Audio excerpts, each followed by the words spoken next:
Hello and welcome to Patched. I'm your host, Paul James. Today I'm joined by Nintendo Supervan. Always thrilled to have him on board. Jamie Penning, how's things, mate? Yeah, good mate. Yourself? Very well. Matto is still scaling the Alps, and I'm sure is completely unaware of the fact that the Nintendo Switch 2 has formally been announced, and good on him. Go off and enjoy, and we'll talk to you in about a week or two, mate. But it's good to have you on in the meantime, Jamie, and yeah, the timing is good, obviously. As I allude to there, the Switch 2 is now official. It wasn't that many weeks ago that we had you on board and we were making predictions and of prices, of release dates, of games, of a whole bunch of different things. And while some of those aspects I think we can still predict about, we can still try and predict some release dates, though my prediction from last time is probably pretty well shot. We can probably make some deeper predictions around some of the games now because there's at least one that's been teased there, plus a million different leaks over the course of the last week that don't necessarily relate to Nintendo, but when you kind of put it as a part of a puzzle, may in fact relate to Nintendo a little bit. There's a whole lot going on, so we can kind of build upon what we already had with some stuff that we now actually know. Because yeah, Nintendo finally announced the Switch the other day after leaks told us it was going to happen for us in Australia Friday morning.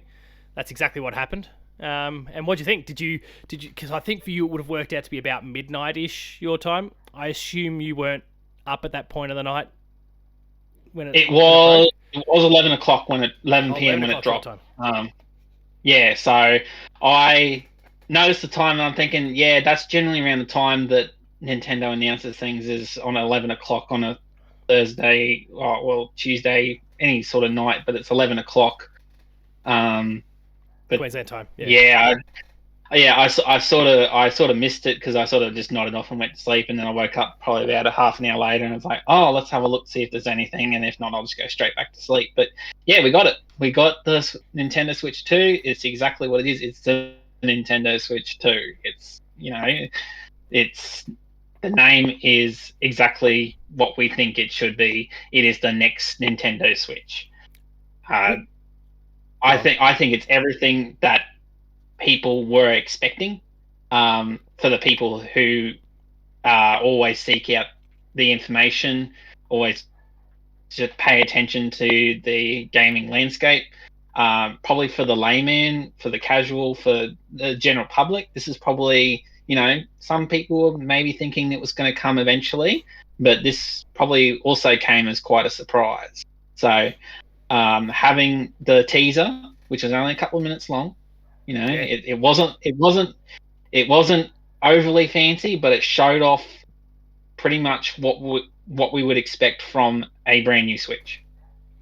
Yeah, it's a weird one. Like, obviously, in the end, we kind of knew what it was going to be before it happened, right down to like the shape of the kickstand and all those sorts of things. Like that had kind of spilled out beforehand, and then like third-party manufacturers like Genki at CES had kind of spilled the beans on a whole bunch of stuff, and then we're able to sit back and go, yeah, but we weren't NDA'd, sucked in when the Nintendo police came knocking. Exactly. So, the gig was up. I don't think it prompted them to go early. I feel like Nintendo just sticks to their guns. I think this was always their plan, and they didn't. And I mean, I think that was then best highlighted by, and what's kind of been my favorite thing about this whole Nintendo Switch 2 reveal, and even then what they're planning on doing going into April, is the fact that all the indies have come out of the woodwork and they're going, we're coming to Switch 2, we're coming to Switch 2, we're coming to Switch 2. I'm like, oh, it's going to be like day one of the Switch where it's going to be all the good stuff. It's not going to be filled with, like, cluttered with spam and bullshit that the Nintendo Switch Store, the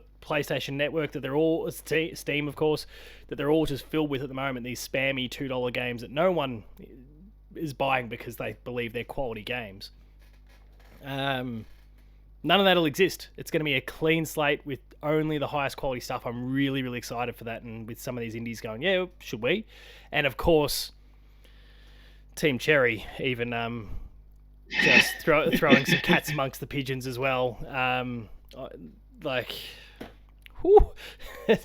gonna be. I wasn't gonna say it. It's gonna be a good time. So whether they do or don't do anything, it's just gonna be a good time because your premium indie titles are gonna be. They don't mean premium price, premium quality, and then whatever Nintendo does, which seemingly, I guess, because there's probably only so much we can say about the hardware.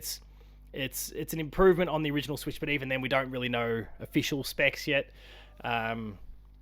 We've heard the rumors that it's an LCD screen. They haven't confirmed one way or the other whether it is LCD or OLED. There's a whole range of things that still need to be confirmed. They've given us a very, very top level stuff. But what we do know is that there's a Mario Kart. So we speculated. We assumed this was probably the case somewhere early on in the piece. What do you think about this tiny little tease and some of the observations that people have made about what we presume is going to be called Mario Kart 9? Yeah, just going back a step, like I don't think the leaks affected the release of this trailer. Yeah. Like, this is when Nintendo thought this is the best time to do it. This is they're probably looking at a similar time frame to what they did with the original when they showed the trailer in October of 2016 and then had the big presentation in January 2017. Yeah. But this also gives the opportunity now, as you said, with the smaller developers and all the indies to say, we're coming to Switch 2, and being, first cab off the rank on that brand new shop, it's going to be perfect opportunity for them to advertise themselves and get on the front foot as soon as possible when this new console launches. And that's obviously the indie side, yeah. but then there's all the third parties and all those sorts of people. Now, some of those will obviously we've got a big direct coming, so of course some of them are gonna have to sit on it because they've probably got some business agreement in place with Nintendo that'll be part of the direct. But it's still exciting in the sense that there's a lot still to come, especially from the big third parties. Yes, and then as you said, we've got a teaser of a brand. Look, it looks to be a brand new Mario Kart, and we haven't had a brand new Mario Kart for 10 years. Yeah, 2014, right? 14? No. Yeah, 2014. I think it was. Yeah, I think that's right. So with Mario Kart 8 on the Wii, and then Mario Kart Deluxe was basically the upgrade on top of it and had all the content. Plus more, as they actually... Kart, yeah. Well, they added more after, yeah. Exactly. So it's all looking very promising. Just that little snippets that we saw, it looks very interesting. There's potential for a lot more karts on track. Yeah, apparently. 24 people have counted. Yeah, if the grid is anything the to go by, starting 24. grid. Yeah, and then the potential for just different locations, like they were racing in a desert of some sort, and it looked like the long highways of like the US, like Route 66 or something like that. Very similar sort of idea that they were presenting. So it's going to be a very interesting to see what else that they present as well, along with Mario Kart, whatever it's going to be called, when the direct comes in April. Yeah, and I hadn't really thought about this at all, but you drawing the Route 66 connection there, and obviously then we think about what we've seen with 8 Deluxe and the DLC, the booster course that come afterwards, which are a chunk of those are then remakes of tracks that were in the mobile game, World Tour. What was it called? Tour, yeah. Yeah. Mario Kart Tour. I've forgotten the name now. I played it a fair bit early on, and then I moved on pretty quickly. But same.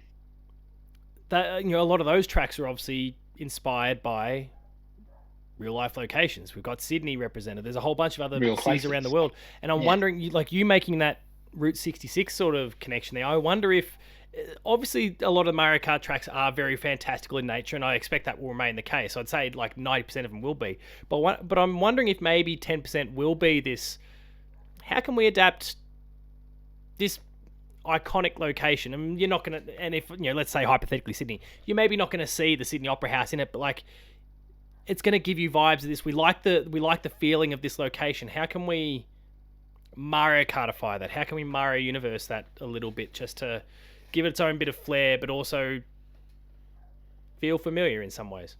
I'm curious, considering that vibe that you've just highlighted, and then recent history. I know it was the mobile space and it's not the same team and all those sort of things, but I'm wondering if there's maybe some sort of synergy there a little bit.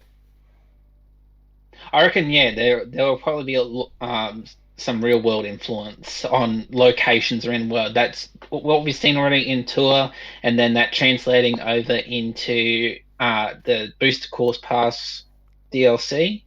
And I think they've been experimenting with that. And now that with this new one that's coming along, yeah, I believe what they sort of shown that little teaser, it might lead to other like locations around the world. It could be a Mario Kart like around the world or something like that. Yeah, Like I can get around it. they could do like a Grand Prix that starts in Sydney, Australia, and it goes all the way around the world and ends up in California in the US or something like that. And Like it could be something like that. I could get right around that. It'd be a really cool concept alongside the other stuff that is more your typical, quote unquote typical sort of Mario Kart fare, which is again far more fantastical in nature. So we know about the console for sure. We know about a Mario Kart of some sort. We don't know when, but we know of a Mario Kart of some sort. To put a bow on that little part of it, do you think this, now that they've kind of teased this, do you feel like this is in the same way that Odyssey? I mean, no, this is not the same way as Odyssey, because they kind of teased Odyssey, but then it didn't come out till later after launch. Do you feel like this Mario Kart is going to be there day one? Rumors said that's the case.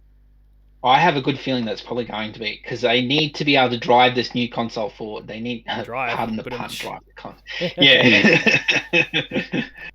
But yeah, they need something straight out of the blocks to say, this is Switch 2, this is a brand new Mario Kart, you know, suck them in, get it in. This is the brand new experience. Come to the new console. Let's play Mario Kart, the brand new one. You know, it's designed to advertise that, bring them in. This is what we've got. This is brand new. We haven't seen one, as I said, for 10 years. You know, come on, let's go. Yeah. Yeah, no, I think you're right. Something like that. The other half of, because there's only two beyond those that are already officially slated to release, have proper release dates for the Switch One, the Switch. Currently, obviously Donkey Kong having recently come out, Xenoblade Chronicles X remaster coming out in March. For some reason, I feel like there was something February, but I could be wrong about that. The only other game that we officially know of that is in limbo still is Metroid Prime 4. Let's quickly address that one before we then maybe kind of launch into various other rumors and things that are bubbling along. Could we have a Mario Kart and Metroid 1-2 punch at launch? And, you know, we can kind of wax about some of the possibilities, what we should happen versus what will happen. If they do that, what does that do for Metro? You know, we can kind of really spin off in a few different directions here. So, do you think that's a possibility? There's because there's rumors floating around that there is going to be a games-related Nintendo Direct for Switch 1 in February. So you know, it plus begs Pokemon the question, Presents, right? Yeah, yes, Pokemon Presents will be on Pokemon Day as well. So Pokemon Legends ZA will be is slated for 25. Whether it stays on Switch, goes to Switch 2, whether it was ever planned for the original Switch. No, there are too many. Too many consoles out there to say no to. It'll be there, but exactly. So it but then Metroid Prime 4, it is so hard to pick, because it all depends on when they release this console.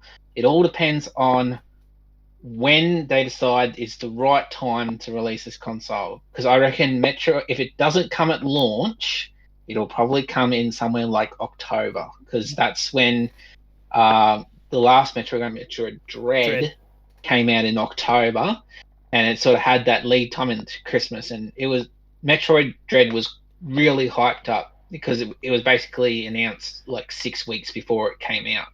It was, but it still didn't. And it's weird because it's like the best-selling Metroid game, but it is the best in the grand scheme of it. It still didn't really sell. So yeah, exactly. It's definitely one of the more niche Nintendo series, even though it's also one of the mainstream ones at the same time. It just doesn't sell as well as what it possibly could do. It's not sure what everyone's trying to look for and what everyone's trying to chase, and you know, the hardcore are obviously going to get it, but part of it, you know, what is demographic, the audience too, as well.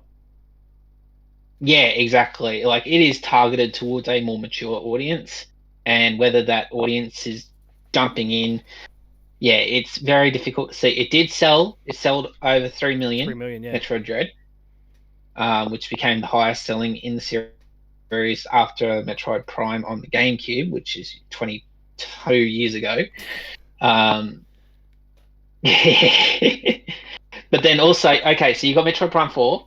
What about Metroid Prime 2 and 3? Because how are you going to start off Metroid Prime 4 as a fresh start with having Metroid Prime that was released, I think it was last year.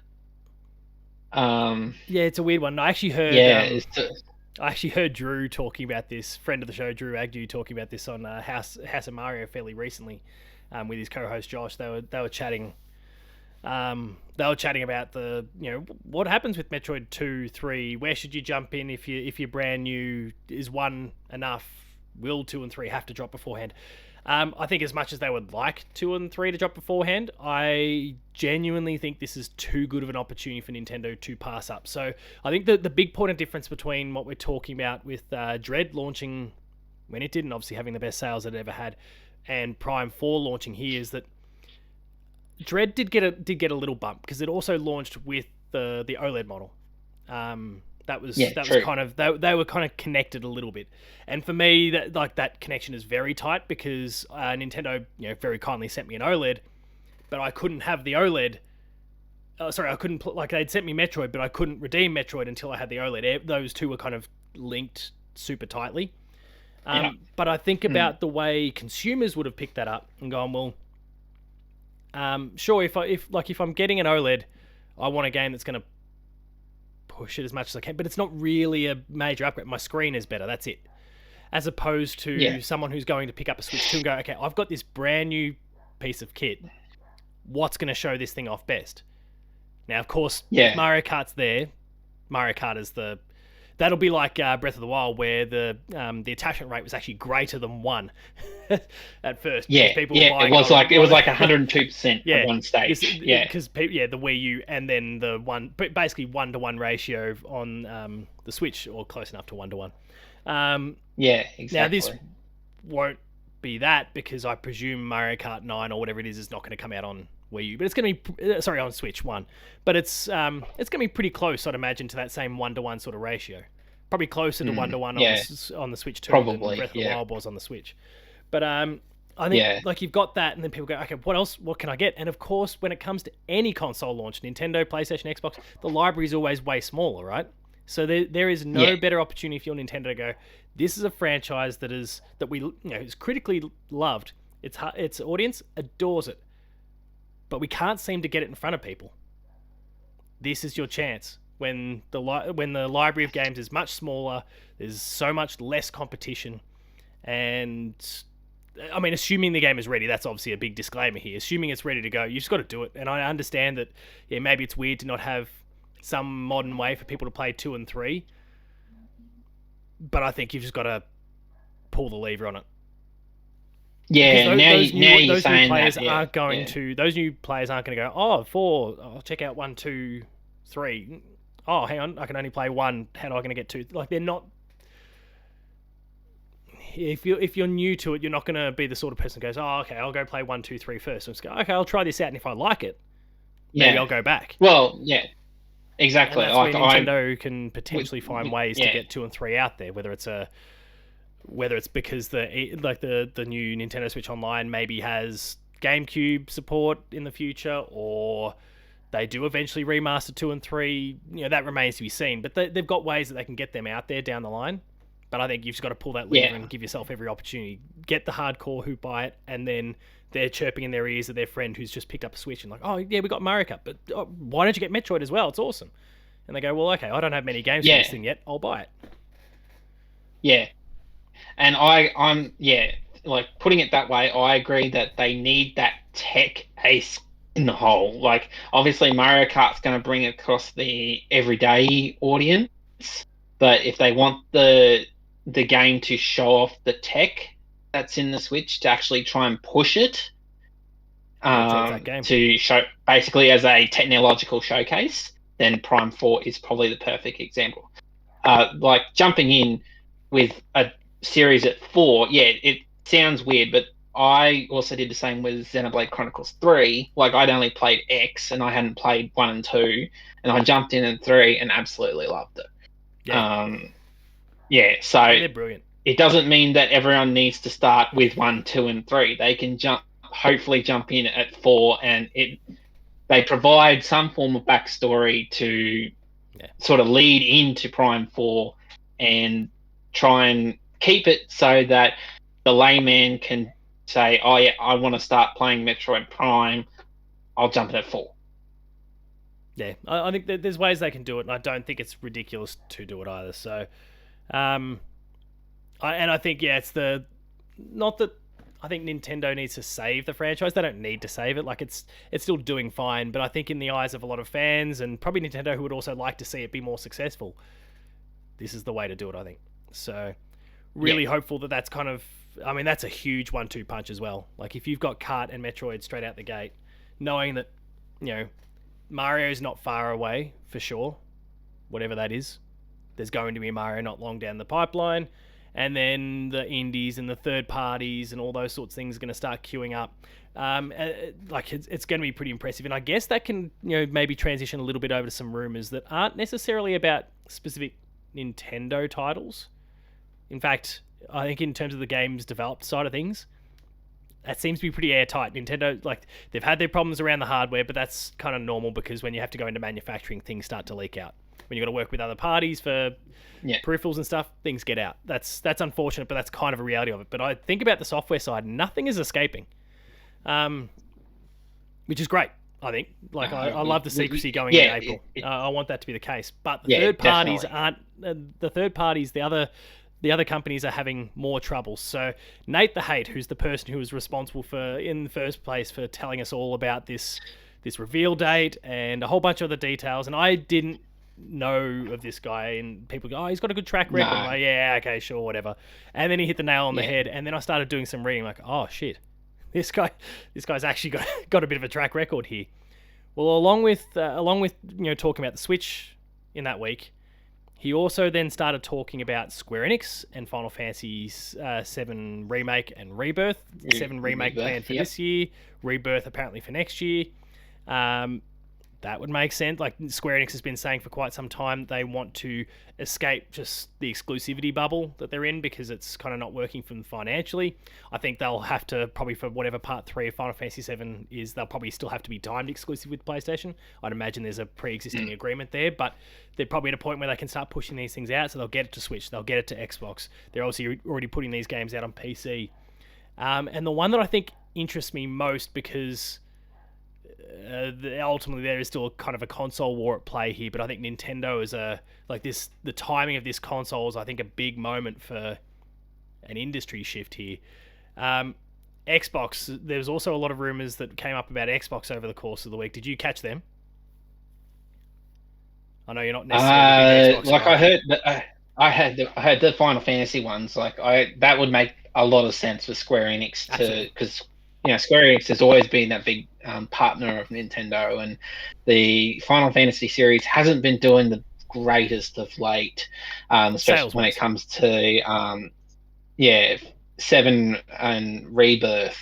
So it's definitely a good thing that Square Enix is trying to explore other opportunities, especially with the upgrades that are potentially coming for this new console. Yeah. But with Xbox, then we go to what Xbox are going to bring. And obviously, you've heard some stuff. I haven't really heard anything on the Xbox side. I don't know if there's potentially a Gears of War. So Gears has come up.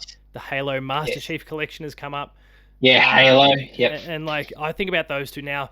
Again, this is meant to be a very Nintendo-focused conversation, but I think for Xbox, this is a very obvious opportunity here. You got this new console. It's the successor to the best-selling platform and generations are kind of a weird thing now because the timing of where everyone's been launching recently has kind of messed them all up a little bit. But if we say Xbox One, PS4, Switch, the best performing platform of all of those, which says a lot considering how well the PS4 went. and where the Switch now stacks up to the front runners of all time. It's the successor to that. We're looking to go multi-platform. We've invested so much in this. We want to try and get these games in front of as many people as possible. Their game plan is now abundantly clear. Their game plan, aligned with these rumors, makes you go, yeah, okay. They're probably, I wouldn't be at all surprised to see during this April Direct, Microsoft come out and at least announce one or two of those. Maybe a couple of them they keep up their sleeve for down the line. But maybe they say, here's Halo. Here's Gears. Probably Halo feels like the more obvious one. First, anyway. But the rumors are saying the Halo Master Chief's Collection and then the Xbox One Gears of War 1 Ultimate Edition that came out, which was a remaster of the Xbox 360 version. So, and there was some more that was discussed there as well that are all escaping me right now. But I think this is a huge moment industry-wide that Nintendo might be kind of, just by having a new platform to release, they might be kind of triggering a big shift here when it comes to the competition. So, I mean, what do you think about the idea of some of these games coming to Nintendo, let alone the fact they'll probably hit PlayStation then as well? Yeah, definitely. There is definitely going to be like a generational shift come this new console. I reckon Xbox have been no secret that they want to put their stuff on everything. They don't just want to support, putting their games onto Game Pass. They want to put their games onto, PlayStation, and hopefully with the next console, Nintendo as well.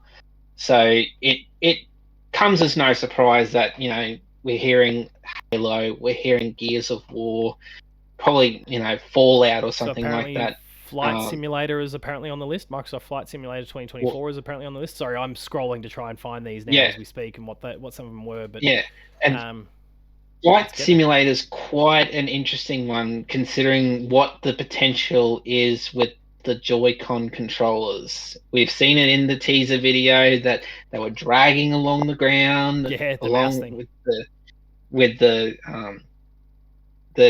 what was it? The strap attachment. It was like dragging along the ground like it was a mouse of some kind. So it's presenting opportunities.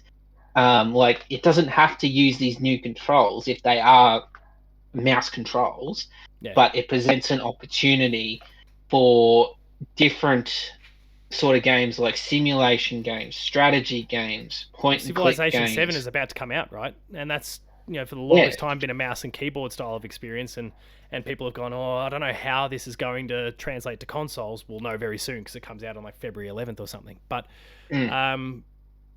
you think about these games that have been traditionally PC things and have struggled to translate to the console environment, and if all of a sudden you can just disconnect your Joy-Con and turn it sideways, slap it on a desk and start dragging it around, that creates opportunity. Yeah, exactly. I mean, that's obviously a big what if, but they are teasing something with that trailer, so... Yeah, and it presents another opportunity, which is, what people want. They want options. Like, the developers want options. If they want to develop for a traditional console, it's there. If they want to try something different with the technology that's available, it's there. Civilization 6, developers were actually really surprised at how well Civ 6 did on Switch, to the point where they started changing how they develop. And so comes Civilization 7, then there's even more opportunities if these alleged controls are what they're going to be. And then also, as I said, you got your strategy, you got your RTS, real-time strategy games, simulation, like The Sims. Like, EA was never a supporter of the Switch for some stupid reason. They always said, it will not sell. And then they got egg on their face because it sold 150 million. So stuff like The Sims, they bring The Sims over. It's such a no-brainer. Yeah, and not this My Sims bullshit. The real deal. No, exactly. Like, sorry, any there's just such. There's plenty of opportunities, and as soon as they grasp them, and as soon as they get onto what this potential new console is, I think we're going to see quite a major shift. The other side of that is I can't see this console being as successful as what the Switch was, because the Switch was a revolutionary, different thing. It basically brought Nintendo back from the dead, because it was, Wii U was an absolute flop. Yeah. But then, yeah, now we've got nearly $150 million install base to work with. People are going to notice. Developers are going to notice. Like, it's already been noticed by Sony. It's already been noticed by Microsoft. It's like, this is a big player, Not to mention also fact that those same companies have also now revisited the handheld. Well, like Xbox is planning it. PlayStation has already kind of brought the Portal out, and then you've got your Steam Decks and a million different things there that does siphon some people who might have bought the Switch initially because it was kind of, oh, cool, a handheld that's a console. But now I've got a million different things that are my handheld and console. And if I'm not crazy about Mario, Zelda, or those sort of things, then I don't necessarily need to pick up this machine because I've got another one that's going to do what that can do as well with all the games that I am potentially more interested in.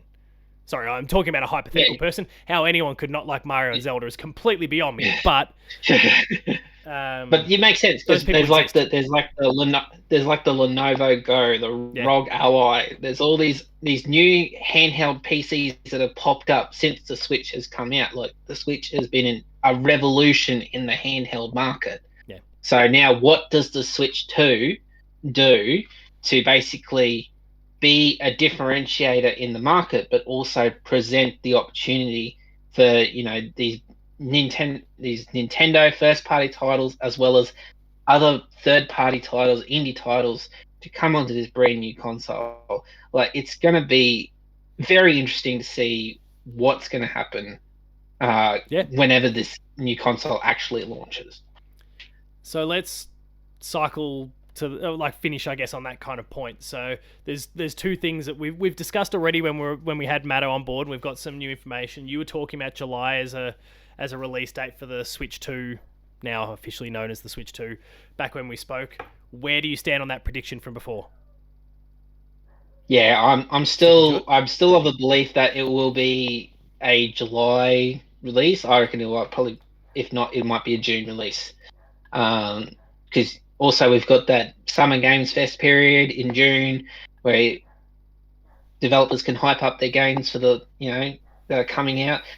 It could present an opportunity for these developers, because generally Nintendo doesn't really focus on Summer Games Fest around that June period. To say, hey, we're coming to Switch 2, we're coming day and date, get out there on the forefront.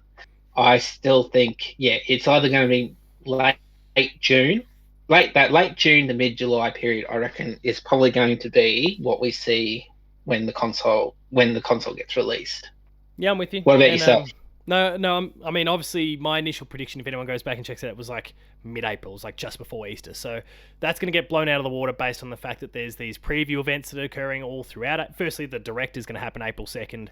So a 2-week turnaround or thereabouts to get the console out from that point is ridiculous. Not going to happen.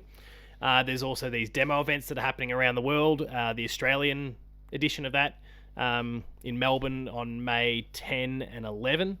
I've put in my expression of interest to try and attend. Hopefully I am randomly pulled out of the lottery.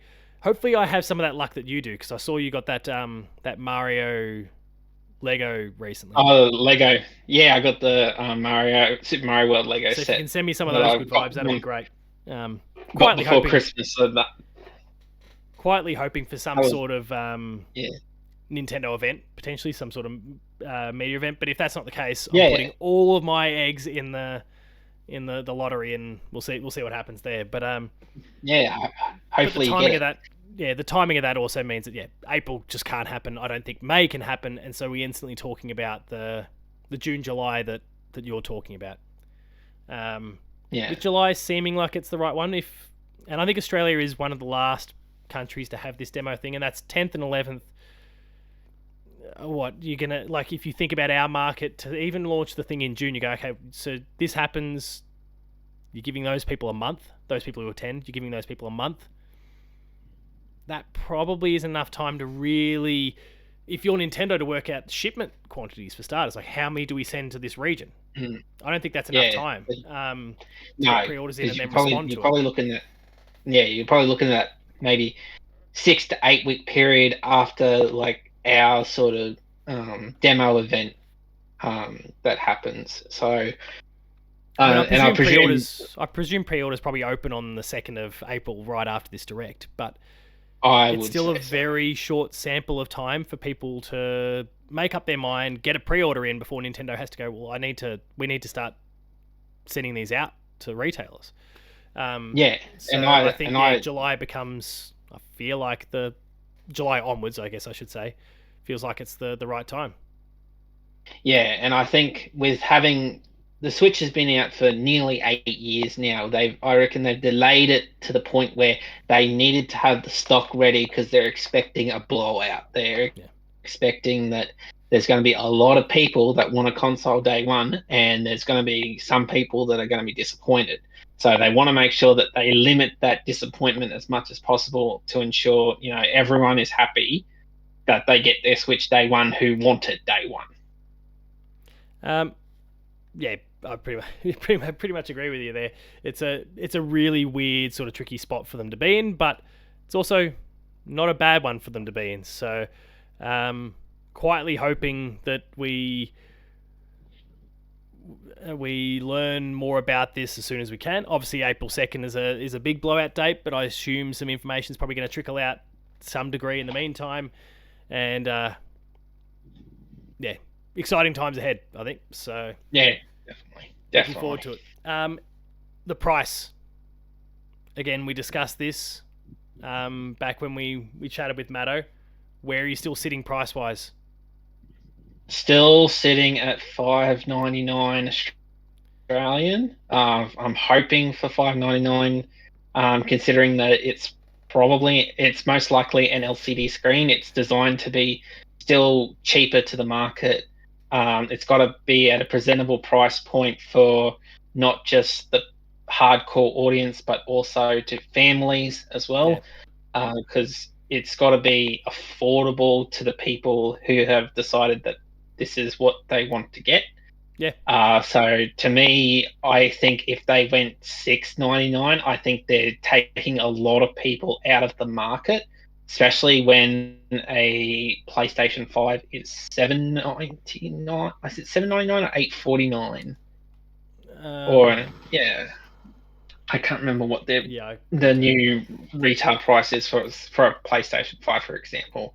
But I don't think the Switch 2 is a PlayStation 5 or an Xbox Seven ninety Series nine. X. Yeah, 7.99 is the Yeah, retail. 7.99. Yeah, so I don't think 6.99 makes sense to me because of where the PS5 and the Xbox Series X are sitting at in terms of their recommended retail price. I believe that when it comes to pricing for Nintendo, they have to take a lot of things into account. And that's why I think 5.99 is probably the most reasonable, but I wouldn't be surprised if they pushed it to maybe 6.49, but I'm hoping not. I'm really hoping that 5.99 is what it's going to be. What do you Yeah, think? yeah. Look, I can't remember what I said last time. I think I was somewhere between 5.99 and 6.49, but I'm on board with the 600 idea or the 599 idea. We spoke about, I think last time, the OLED was 550 when it launched. We're losing the OLED tech, presumably, seemingly, from all reports. Yeah, And given every other rumor at this point has been correct, I'm inclined to believe it. So we're losing OLED down to LCD, so that's cheaper technology. The additions beyond that then are not major as far as we understand. yeah, But of course, the tech will have improved, but it is also apparently like a parallel to a PS4 Pro, which is now the technology, the chipsets, all those sort of things, quite affordable relative to what they were. So yeah, yeah, I think 599 600 is the thing. Obviously, there's talks about, and look, technically it doesn't affect us, but we obviously hear about Trump tariffs and all sorts of things that will affect that market. And yeah. does that have some sort of potential knock on? No, I think Nintendo and any other console manufacturer for that matter is going to pass on any costs through game prices, not Yeah. through the hardware, because they want to get that in people's hands. If you don't have that in their hands, you're You stuck can't play anyway. the games. So, Yeah, I don't think that's going to have any bearing on the US, and then by extension, I think everyone else, they will set their price as reasonably as they can. Nintendo doesn't sell at a loss. That's long been their motto. So I don't see us getting anything outrageously cheap. I don't think we're going to get blindsided with something way cheaper, but 600 I think is the number. So yeah, we'll see what happens. But April 2nd is the date. We'll have to make sure that we pencil something in with Matto for shortly after that. We'll get you back on board and chat about it in great depth. But any other thoughts on all things Nintendo Switch 2 now that we actually know officially of its existence?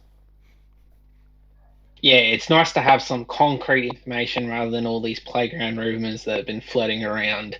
It's definitely exciting times that we have like a definitive look of what it looks like. We have an understanding of what it might do. It's just whether then we need that extra bit now, and we just have to wait a little bit longer, which is normally what they do anyway. They normally give us a little bit just to say, here it is. Here's a little teaser of information, and we'll give you all the good stuff when it comes in a later presentation, which in this case is the 2nd of April. Yeah. Nailed it. It's going to be a really fascinating one. Keen to see it. And obviously you mentioned, rumors of directs in February, Pokemon Day, presumably February as well. There's going to be a trickle of information in the meantime. Indie's already talking. Rumors will continue to fly because that's just where we are at this point. Probably a chunk of them will be true and others won't be. So grain of salt, everyone. But it's an exciting time. And then we just look forward to what might be a July release date. And just the bloodbath for everyone at the end of the year that involves a Switch 2 and Grand Theft Auto coming out in the same block of a couple of months. That's absolutely insane. But good luck to everyone's we'll see in that period. Not to Switch 2 though. We're not going to get that carried away. That's not going to happen. But I think that's about it for now. Jamie, thank you very much for coming on board and having a chat. And like I said, we'll definitely make sure we chat again at the very least, around the April 2nd date. I don't know what day of the week that actually is. It's on Wednesday? April 2nd is a Wednesday. So we'll see how that... Well, I suppose that's April 2nd for the US, right? So I guess it'll be Thursday, probably April 3rd for us, or about... Yeah, probably, actually. Something like that. It depends on when they do the presentation. Yeah. But... lots to see, lots to discuss. Looking forward to chatting about it with you in the future. So thanks for coming on board, mate. No, that's all good. No, it's good to see, we've got something now and we've got something to look forward to. Yeah. If you enjoyed this episode of Patch, please be sure to like, share, and subscribe. All the buttons down below. Hit the notification bell. That way you're alerted to every new video the moment it goes live on the channel. That includes Patched, Player 2 Plays. Where are we? There's a whole bunch of shorts that are going up still. Go check out all of that stuff. Lots of cool things for you to check out. Visit the website, player2.net.au, for reviews, previews, opinion pieces, news, features, links to the podcast series Patched, the Player 2 Pixelcast, and Dev Diary. We're on Patreon, patreon.com/player2au, kicking a few bucks. Lower tiers, early access. Higher tiers, monthly episode exclusives. And finally, there's socials. Jamie. At Jamie Penning on Blue Sky, on X, just those ones mainly. Yeah. Paul James Games for myself, Twitter or X, and I'm not calling it. Yeah, Twitter and Blue Sky, yeah. Player 2 AU on both, though we're basically just ceasing operations with Player 2 on Twitter at the moment. But otherwise, as always, thank you very much for watching. Thank you, Jamie. We'll see you later. See ya.